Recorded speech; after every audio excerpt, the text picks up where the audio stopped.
වෙන්දෝක බෙදා හරින්නේ මහා මේ වුණා කාන්තාවන් පැවිදි වෙලා ඉන්න. රුව කාගේද? ගණිකාවක් විදියටනේ මේක හදලා තියෙන්නේ. කාම සංකල්පනා 15 වෙනි. අඩි 10 12 පිළිම හදලා තියෙන්නේ. මේ විදිහට හැදුවේ ඇයි? කුමන්ත්‍රණශීලීව කරනවා. කාගේද කුමන්ත්‍රණ? පිළිපද්ගුණ ඥානানন্দ. කොම ආසනයක ඉන්න ඕන කිය. කොහෙද ලියලා තියෙන්නේ? කොහෙවත්. ඕක වැරදි කියලා කියනවා. අපි සංවරයි වගේ නේ මීට වැඩිය. ඇඟට ඇලුණු ස්වභාවයක් තමයි තියෙන්නේ. හිත කැළඹෙනවනේ මේක දැක්කහම. කවුද මේ කුමන්ත්‍රණය පිටිපස්සේ ඉන්නේ? ඥානানন্দ හාමුදුරුවෝ තමයි. ගෙවල් වල මේ පින්තූරේ ගහගෙන වැන්දහම පවුල් හරියනවා මිත්‍යාව දීලා. අවිනයට වැන්දහම කුසල් සිද්ධ වෙනවනම් දේවදත්ත හාමුදුරුවෝත් යන්නේ පෑ සුගතියට. ධර්මයේ දන්න ස්වාමින් වහන්සේ නමක් නේ. ඒ උන්වහන්සේට මේ චෝදනාවල්. ධර්මයේ නොදත් මිනිස්සුන්ගේ 2.50 හොයාගෙන. කාමයේද අංක 1. අංක 1 කාමය. බලන ඔබතුමාට පේනම ඇති මේක ගණිකාවක් විදියටනේ මේක හදලා තියෙන්නේ. මේක බලන ඕනම කෙනෙකුට නිකන් කාම සංකල්පනා 15 වෙනවා. අශෝදරා වන්දනාව කියලා එකක්. එහෙම වන්දනාවක් නැහැ. කාමලෝලී ස්වරූපයක් හැදුවා. හත්තරණින් වහන්සේ කියලා දුන්නා.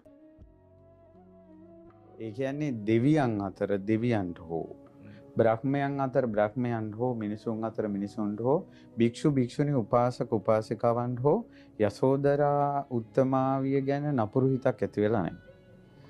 හුදේ බුදුරජාණන් වහන්සේට ගල් පෙරලපු දේවදත්තට යසෝදරා නැගණිය.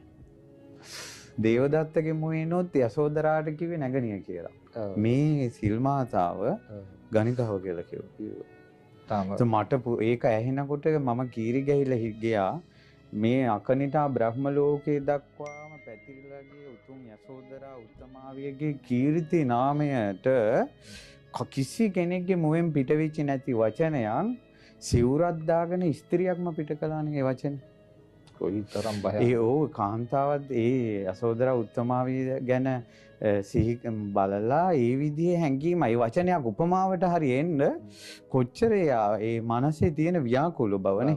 ඒ කියන්නේ ඇත්තටම කියනවා නම් ඕක වෙන්න ඇත්තේ දැන් අභිධර්මයෙන් කියනවා නම් දෝමනස්ස සහගත පටිඝ සම්පයුක්ත විදියට තමයි එන්න ඇත්තේ. ඊළඟ ඥාන විප්පයුක්ත ඥානෙන් තොර වෙලානේ. ඥානෙන් තොර වෙලා ඥාන අන්ධ බාල විදියට. අනක් ඉන්නවනේ. සීල් මාතාවරු. සිල් මාතාවරු දසදහස් ගාණක්.